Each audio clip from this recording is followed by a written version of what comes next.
ইরানের পক্ষ থেকে আমেরিকাকে নতুন করে হুঁশিয়ারি দেওয়া হয়েছে। তাতে বলা হয়েছে আমেরিকা বা ইসরায়েল যদি নতুন করে কোনো রকমের হামলা চালায় তাহলে এবার বড় ধরনের প্রাণহানির ঘটনা ঘটবে।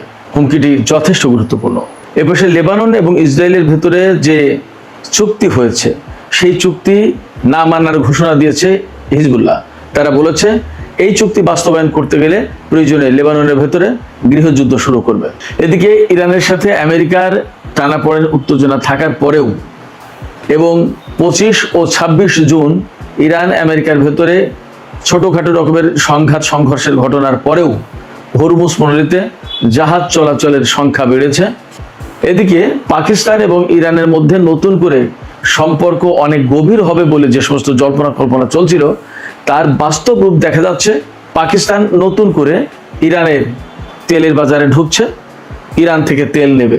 শুধু তেল নিয়েই পাকিস্তান ক্ষান্ত হচ্ছে না, ইরানের সাথে রেল এবং সড়ক যোগাযোগ অনেক বাড়াবে।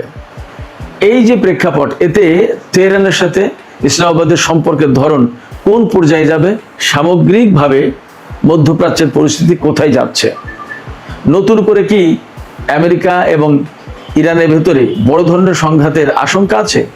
তা না হলে কেন ইরানের পক্ষ থেকে নতুন করে এই হুঁশিয়ারি দেওয়া হলো? সুপ্রিয় দর্শক, এখনকার ভিডিওতে এই বিষয়গুলো নিয়ে বিস্তারিত আলোচনা করব। আশা করি আপনারা শেষ পর্যন্ত সঙ্গে থাকবেন। আর ভিডিও ভালো লাগলে লাইক, কমেন্ট, শেয়ার করবেন এবং চ্যানেলটি সাবস্ক্রাইব করে সাথেই থাকবেন। দর্শক, চলুন বিস্তারিত আলোচনায় চলে যাই।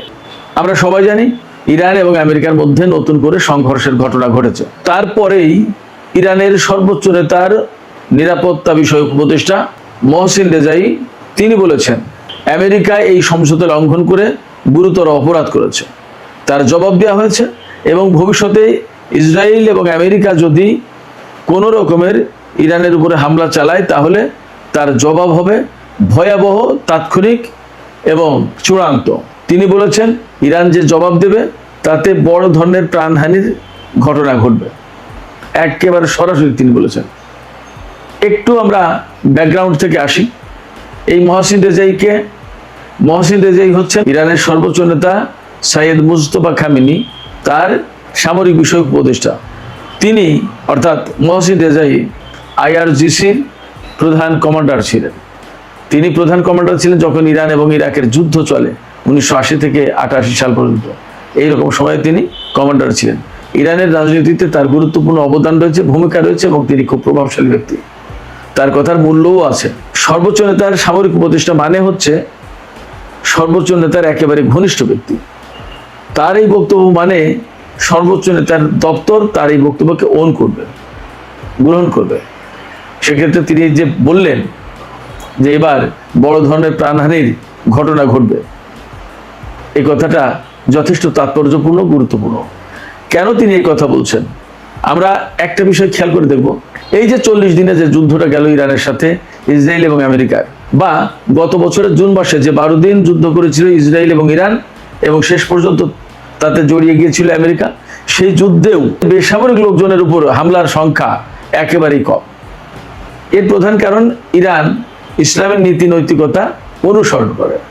বেসামরিক লোকজনকে হত্যা করার কোনো সুযোগ ইসলাম দেয় না, যার কারণে ইরান হামলা বা পাল্টা হামলা যাই বলি চালানোর সময় যথেষ্ট খেয়াল করে একেবারে সামরিক লক্ষ্যবস্তুগুলোতেই আঘাত এনেছে। আমরা সবাই দেখেছি মধ্যপ্রাচ্যের যত মার্কিন ঘাঁটি, সেই মার্কিন ঘাঁটি লক্ষ্য করে কিন্তু ইরান বেশিরভাগ সময় আঘাত এনেছে। মার্কিন সামরিক বাহিনীর সদস্যদের উপর কিন্তু তুলনামূলক কম হামলা চালিয়েছে। অনেক ক্ষেত্রে যে সমস্ত হামলা চালিয়েছে সেগুলোর মূল লক্ষ্যটা ছিল যে মার্কিন সেনারা ইরানি হামলার ভয়ে আতঙ্কগ্রস্ত হয়ে এলাকা ছেড়ে চলে যাক। 2019 সালের 20 জুন পারস্য উপসাগরের আকাশ দিয়ে ইরানের আকাশ সীমায় সেই সময়কার আমেরিকার সবচেয়ে আধুনিক ড্রোন, গ্লোবাল হক ড্রোন প্রবেশ করেছিল ইরানের আকাশ সীমায়। করার সাথে সাথেই ইরান সেই ড্রোনটাকে ভূপাতিত করে। এই ড্রোনের পাশেই ছিল আর একটা গোয়েন্দা বিমান, যাতে প্রায় 15 জন বা 14 জন মার্কিন গোয়েন্দা সেনা কর্মকর্তা ছিল। সেই বিমানকে ইরান সিগন্যাল দিয়ে সেন্টকমকে জানিয়েছিল যে তোমাদের বিমান সরাও, তা না হলে ওটাকেও কিন্তু ফেলে দেবো। আমরা ড্রোন ফেলে দিয়েছি, বিমানটা ফেলিনি, কারণ সেখানে লোকজন আছে, ড্রোনের লোকজন ছিল না। দেখুন, খেয়াল করুন, শত্রুর বিমান তার আকাশে ঢুকেছে, গ্লোবাল হক ড্রোনটা ভূপাতিত করলো, কিন্তু বিমানটা ভূপাতিত করেনি। এই কারণে যে ক্যাজুয়ালিটি অর্থাৎ প্রাণহানির ঘটনা এড়াতে চেয়েছে ইরান। এই যে ইরান যে 40 দিনের যুদ্ধ করলো, বা আগেই বলেছি যে গত বছরের জুন মাসে 12 দিনের যুদ্ধ করেছিল, তাতে কিন্তু ইসরায়েল এবং আমেরিকার সেনাবাহিনীর বা লোকজনের প্রাণহানির ঘটনা খুবই কম। অনেকেই বলেন যে ভাই ইরান এত হামলা চালায়, ইসরায়েলি তো মরে না, বা আমেরিকার লোকজন তো মারা যায় না। এর বাস্তব কারণ হচ্ছে ইরান লোক মারার জন্য তো হামলাটা চালায় না, হামলাটা চালায় ওই যে সামরিক সরঞ্জাম আছে যেগুলো দিয়ে ইরানের বিরুদ্ধে হামলা চালাচ্ছে, ওইগুলো ধ্বংস করে দিতে পারলে তো তাদের হাত পা ভেঙে গেল। এই চিন্তা রেখে ইরান যুদ্ধ করে। কিন্তু এবার মহসেন রেজাই বলছেন যে তাদের তো ধৈর্যের একটা সীমা আছে, এবার যদি ইসরায়েল এবং আমেরিকা হামলা চালায় তাহলে প্রাণহানির সংখ্যা বাড়বে। তার মানে ইসরায়েল এবং আমেরিকার সেনাবাহিনীর উপরেই এবার হামলা চালাবে। যুদ্ধে সামরিক বাহিনীর উপর হামলা চালানোর এখতিয়ার বা অনুমতি তো ইসলাম দিয়েছে, সেই বিষয়টা এবার ইরানের সামরিক বাহিনী অনুসরণ করবে। সেক্ষেত্রে মহসেন রেজাইয়ের যে বক্তব্য, এই বক্তব্য বিশেষ তাৎপর্যপূর্ণ। এখান থেকে ইসরায়েল এবং আমেরিকার জন্য মেসেজ আছে। তারা কি মেসেজ গ্রহণ করবে আমি জানি না, বাট তাদের জন্য মেসেজ আছে। এদিকে লেবাননের হিজবুল্লাহ ঘোষণা করেছে ইসরায়েল এবং লেবানন সরকারের ভেতরে যে চুক্তি হয়েছে সেই চুক্তি হিজবুল্লাহ মানবে না। এই চুক্তি হয়েছে মূলত আমেরিকার মধ্যস্থতায়, আমেরিকার রাজধানী ওয়াশিংটন ডিসিতে আলোচনার পর এই চুক্তি হয়েছে। বাট হিজবুল্লাহ বলছে যে লেবাননের সরকার যে চুক্তি করেছে এই চুক্তি সম্পূর্ণভাবে ইসরায়েলের পক্ষে যায়। কারণ এই চুক্তিতে বলা হয়েছে লেবানন থেকে আংশিক সেনা প্রত্যাহার করবে, আর দক্ষিণ অঞ্চলের যে এলাকায় ইসরায়েলি সেনা আছে সেখানে তারা অবস্থান করতে পারবে। তার মানে লেবাননের একটা অংশ ইসরায়েলিদের দখলদারিত্বের জন্য ব্যবস্থা করে দেওয়া হয়েছে এই চুক্তিতে। হিজবুল্লাহ এই কথা বলছে, ফলে তারা এই চুক্তি মানতে রাজি না। শুধু তাই না, এই চুক্তিতে বলা হয়েছে লেবাননের সরকার হিজবুল্লাহর সদস্যদেরকে, হিজবুল্লাহ যোদ্ধাদেরকে নিরস্ত্রীকরণ করবে, অর্থাৎ তাদের কাছ থেকে আর্মস কেড়ে নেবে, তাদের কাছে আর্মস অস্ত্র থাকতে পারবে না। হিজবুল্লাহ এই চুক্তির এই ধারার বিরুদ্ধে একেবারে সরাসরি হুঁশিয়ারি দিয়ে বলেছে কোনো মতে এই চুক্তি বাস্তবায়ন করতে গেলে হিজবুল্লাহ ডিজার্ম তো হবেই না, অর্থাৎ অস্ত্র তো সমর্পণ করবেই না, বরং দেশে গৃহযুদ্ধ লাগাবে। তাইলে পরিস্থিতি কি হচ্ছে, লেবানন কোন দিকে যাচ্ছে? এই চুক্তি করে যদি ইসরায়েলের স্বার্থ তাদের হাতে তুলে দেওয়া হয় লেবাননের ভেতরে, তার মানে লেবাননকে বিকিয়ে দেওয়া হয়, তাহলে হিজবুল্লাহ তো সেটা মানবে না। তাদের বক্তব্য অনুযায়ী তারা বলছে আমরা যেখানে দেশের স্বাধীনতার সার্বভৌমত্ব এবং স্বার্থ রক্ষা করছি, সেখানে চুক্তি করে ইসরায়েলের হাতে তো এই স্বাধীনতার সার্বভৌমত্ব এবং স্বার্থ তুলে দেওয়ার কোনো মানে নেই, এবং এটা হিজবুল্লাহ মানবে না।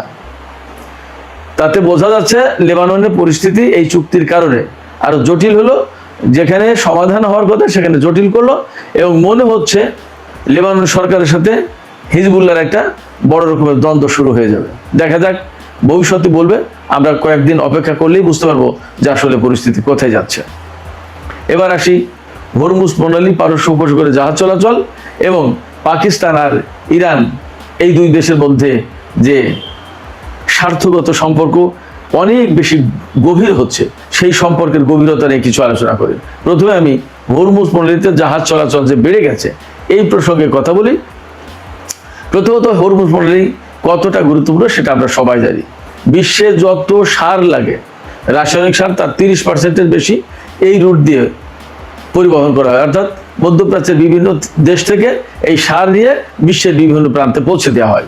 তার মানে জ্বালানি যেমন গুরুত্বপূর্ণ, তেমনি সার কৃষির জন্য অনেক বেশি গুরুত্বপূর্ণ। তার মানে খুবই মৌলিক এবং অপরিহার্য গুরুত্বপূর্ণ দুটি উপাদান এই মধ্যপ্রাচ্য এবং হরমুজ প্রণালী দিয়ে পরিবহন করা হয়, এবং বিশ্বের অর্থনীতি এবং খাদ্যের চালিকা শক্তি হিসেবে এই দুটো জিনিস কাজ করে। সেই দুটো জিনিস এই হরমুজ প্রণালী দিয়ে পরিবহন করা হয়। কিন্তু যুদ্ধ শুরুর পরপরই ইরান যেহেতু এই হরমুজ প্রণালী বন্ধ করে দিয়েছিল, সেক্ষেত্রে গত কয়েক মাস ধরে মারাত্মক রকমের খারাপ অবস্থায় ছিল। শত শত জাহাজ সেখানে আটকা পড়েছে, শত শত জাহাজের ক্যাপ্টেন, নাবিক, ক্রু সেখানে আটকা পড়েছে।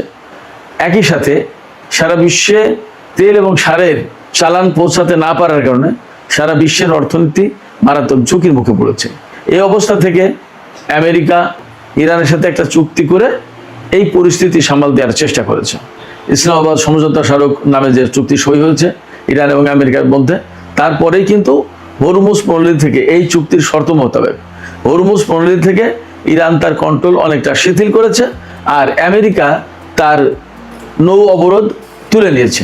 হরমুজ প্রণালীতে যদিও আমেরিকার অবরোধ তুলে নেওয়া হয়েছে সেখান থেকে, কিন্তু ইরানের একটা নিয়ন্ত্রণমূলক ব্যবস্থা কার্যকর রয়েছে, যার কারণে একেবারে সবাই ফ্রিলি জাহাজ চালাতে পারছে না। তারপরেও আমরা দেখতে পাচ্ছি কেপলারের তথ্য অনুযায়ী 24 তারিখ অর্থাৎ বৃহস্পতিবার হরমুজ প্রণালী দিয়ে জাহাজ চলাচলের পরিমাণ শতকরা 105 ভাগ বেড়েছে। আমি সম্ভবত গত পরশুদিনের একটা ভিডিওতে বলেছিলাম, ইরান এবং আমেরিকার মধ্যে সমঝোতা সই হওয়ার পর হরমুজ প্রণালী দিয়ে জাহাজ চলাচল 24 ঘন্টায় 24টা জাহাজ চলেছে, অর্থাৎ প্রতি ঘন্টায় একটা।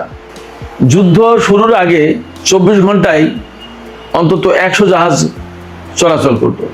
তার মানে দাঁড়াচ্ছে যে ভীষণভাবে জাহাজ চলাচল কমে গেছে। তারপরেও এখন নতুন করে আমি দেখলাম ইন্ডিয়ার এনডিটিভিতে এই তথ্যটা তুলে ধরেছে। মেরিটাইম ইন্টেলিজেন্স ফার্ম কেপলারের বরাত দিয়ে তাদের প্রতিবেদন উল্লেখ করে এনডিটিভি বলছে যে হরমুজ প্রণালীতে জাহাজ চলাচলের সংখ্যা 105% বেড়েছে। তার মানে এখন প্রতিদিন অন্তত 70টি জাহাজ চলাচল করছে, এর ভেতরে 53টি হচ্ছে বাণিজ্যিক জাহাজ। হরমুজ প্রণালী দিয়ে জাহাজ চলাচল বেড়ে যাওয়া মানেই হচ্ছে বিশ্ব অর্থনীতির জন্য সুখবর। জ্বালানি পরিবহন হচ্ছে, গ্যাস পরিবহন হচ্ছে, সার পরিবহন হচ্ছে, তার মানে বিশ্ব অর্থনীতি অর্থাৎ আপনার উৎপাদন, বিপণন এবং কৃষিজ পণ্য উৎপাদনের ক্ষেত্রে এখন স্বস্তির নিঃশ্বাস ফেলতেই পারে বিশ্ববাসী, একথা বলা যাচ্ছে। তবে কিছুটা সংকট অবশ্য সেখানে আছে। আমেরিকা এবং ইরানের মধ্যে মাঝে মাঝেই যে সংঘর্ষ হচ্ছে, তাতে হরমুজ প্রণালী একেবারেই যে পুরোপুরি খুলে যাচ্ছে বা খুলে গেল সেই নিশ্চয়তা কিন্তু এখনো দেয়া যাচ্ছে না, সেই নিশ্চয়তা এখনো পাওয়া যায়নি। পাশাপাশি আমেরিকা এবং ইরানের মধ্যে পরমাণু ইস্যু নিয়ে যে চূড়ান্ত আলোচনা শুরু হতে যাচ্ছে, সেই জায়গায় কতটা সমাধান আসবে এবং ইরান এবং আমেরিকার ভিতরে আসলে চুক্তি হবে কিনা, নেতানিয়াহুকে বা ইসরায়েলকে মাইনাস করে সাইডে রেখে এই চুক্তি হওয়ার সম্ভাবনা আছে কিনা, এই সমস্ত বিষয়গুলো আমাদেরকে যথেষ্ট ভাবাচ্ছে। এই জায়গা থেকে বলা যাচ্ছে যে চুক্তির ব্যাপারে আমরা আশাবাদী হলেও একেবারে পুরোপুরি আশাবাদী বা নিশ্চিত হওয়া যাচ্ছে না। যতক্ষণ পর্যন্ত আমরা পুরোপুরি আশাবাদী বা নিশ্চিত না হতে পারছি, ততক্ষণ পর্যন্ত হরমুজ প্রণালী দিয়ে জাহাজ চলাচলের নিশ্চয়তা একদম 16 আনা দেয়া যাচ্ছে না। সম্পর্ক থেকে আসলে কে কতটা লাভবান হবে, এই বিষয় নিয়ে একটা আলোচনা করতে চাই। আশা করি আপনারা যথেষ্ট আগ্রহ সহকারে শুনবেন। ইরান এবং পাকিস্তানের মধ্যে সম্পর্ক হলে যা হতে যাচ্ছে তা হলো যৌথ পরিবহন ব্যবস্থা চালু করা, এটা সবচেয়ে গুরুত্বপূর্ণ ব্যাপার। তারপরে রয়েছে সীমান্তে ট্রাক এবং কন্টেইনার চলাচলে কিছু সমস্যা আছে, এই সমস্যাগুলো কমিয়ে আনা। তারপরে রয়েছে রেল ও সড়ক পথে বাণিজ্য সহজ করা। পাকিস্তান ইরান সড়ক যোগাযোগ আরো উন্নত করা। রেল এবং সড়ক প্রসঙ্গে কি বলা হয়েছে? পাকিস্তান বলেছে ভবিষ্যতে রেল ও সড়ক যোগাযোগ অনেক বেশি সহজ করা হবে, অনেক বেশি ঘনিষ্ঠ করা হবে। পাকিস্তান এবং ইরান দুই দেশই মনে করছে যে দুই দেশের মধ্যে ল্যান্ড রুটে অর্থাৎ স্থলপথে বাণিজ্য খুবই গুরুত্বপূর্ণ ব্যাপার। অতএব এই বিষয়টা যত সহজে এবং যত দ্রুত এগিয়ে নিয়ে যাওয়া যায় সেটাই ভালো। তার মানে হচ্ছে ইরান এবং পাকিস্তানের মধ্যে যে বাণিজ্য করিডোর ছিল, সেই বাণিজ্য করিডোর আবার চালু হচ্ছে। এখানেই শেষ কথা না, পাকিস্তান ইরানের তেলের বাজারে প্রবেশ করবে না। কেন? তার মূল লক্ষ্য হচ্ছে ইরানের বাজার থেকে কিছুটা কম মূল্যে বা কম দামে পাকিস্তান তেল পাবে। এটা স্বাভাবিক, পাকিস্তান এত বড় একটা গুরুত্বপূর্ণ রোল প্লে করেছে, সেই জায়গায় একেবারে একটা সভ্য দেশ হিসেবে, প্রাচীন সভ্যতার অনেক বেশি উচ্চ সংস্কৃতির ধারক বাহক জাতি হিসেবে ইরান পাকিস্তানকে কিছু সুবিধা দেবে, এটা স্বাভাবিক। সেই সুবিধার আওতায় পাকিস্তান ইরানের হেভি ক্রুড অয়েল আমদানি করবে এবং সেটা রিফাইন করে দেশের ভেতরে ব্যবহার করবে, দেশের বাজারে বিক্রি করবে। এখানে যদিও কিছুটা টেকনিক্যাল চ্যালেঞ্জ রয়ে গেছে, এই চ্যালেঞ্জ কিভাবে ওভারকাম করে সেটা পাকিস্তানের সরকার দেখবে। বাট ইরান যে পাকিস্তানের তেলের বাজারে আবার ফিরছে এটা মোটামুটি নিশ্চিত। এই জায়গায় যদিও একটা শর্ত আছে, আপাতত 2 মাস যে 60 দিন ইরান এবং আমেরিকার মধ্যে আলোচনা চলবে চূড়ান্ত চুক্তির ব্যাপারে, সেই 60 দিনের মধ্যে পাকিস্তান ইরান থেকে তেল আনবে। তারপরে কি করবে? আমার বিশ্বাস, বা এর আগে আমি আর একটা আলাদা ভিডিওতে বলেছি, ইরান পাকিস্তান তেলের পাইপলাইন যে প্রকল্প ছিল সেই প্রকল্প হয়তো চালু করবে যদি দুই দেশের মধ্যে চূড়ান্ত চুক্তি সই হয়। সেক্ষেত্রে কথা বলার যথেষ্ট সুযোগ আছে যে ইরান এবং পাকিস্তানের মধ্যে সড়ক, রেলপথ অর্থাৎ সীমান্ত পথে বাণিজ্য শুরু হবে এবং যুদ্ধ চলাকালীনই বলা যায় 7 এপ্রিলের পরপরই পাকিস্তান 1950 সালের একটি আইন সংশোধন করে তাদের ল্যান্ড রুট খুলে দিয়েছিল, যাতে এই রুট দিয়ে ইরান এবং চীন বাণিজ্য করতে পারে। পাকিস্তানও সেই সুবিধা নিচ্ছে এবং ভবিষ্যতে সেই সুবিধা আরো অনেক বেশি ওয়াইডার করবে, বিস্তৃত করবে। তার মানে দাঁড়াচ্ছে ইরান এবং ইসরায়েল আর আমেরিকার ভেতরে যুদ্ধ হলো, সেই যুদ্ধের প্রেক্ষাপটে ইরানের সাথে পাকিস্তানের বাণিজ্যিক, অর্থনৈতিক এবং দুই প্রতিবেশী দেশের মধ্যে যে যত ধরনের সম্পর্ক থাকে অনেক বেশি জোরালো এবং ঘনিষ্ঠ হতে যাচ্ছে। তাতে শুধু ইরান এবং পাকিস্তানের মধ্যকার সম্পর্কে প্রভাব পড়বে না, এই প্রভাব পড়বে মধ্যপ্রাচ্যের সামগ্রিক ভূরাজনীতিতে। সুপ্রিয় দর্শক, এখনকার আলোচনা এখানে শেষ করতে চাই। আলোচনা শেষ করার আগে আমি আপনাদের কাছে প্রশ্ন করি, একটু আপনাদের মতামত জানতে চাই। মূলত সেটা হচ্ছে ইরানের IRGC-র সাবেক কমান্ডার এবং বর্তমানে সর্বোচ্চ নেতার সামরিক উপদেষ্টা মেজর জেনারেল মহসিন রেজাই, তিনি যে হুমকি দিলেন যে ইসরায়েল এবং আমেরিকা যদি ইরানের উপর হামলা চালায় তাহলে বড় ধরনের প্রাণহানির মুখে পড়বে তারা। আপনারা কি মনে করেন এই হুমকি দেওয়ার মূল কারণ আমেরিকা এবং ইসরায়েলের পক্ষ থেকে ইরানের উপর নতুন করে আবার যুদ্ধ শুরু করার আশঙ্কা আছে? তা না হলে কেন তিনি হুমকি দিলেন? আপনাদের মতামত জানিয়ে কমেন্টে লিখুন, আর ভিডিও ভালো লাগলে লাইক, কমেন্ট, শেয়ার করবেন এবং চ্যানেলটি সাবস্ক্রাইব করে সাথেই থাকবেন। দর্শক, এখনকার আলোচনা এখানেই শেষ করতে চাই। আপনারা সবাই অনেক অনেক ভালো থাকুন। আল্লাহ হাফেজ।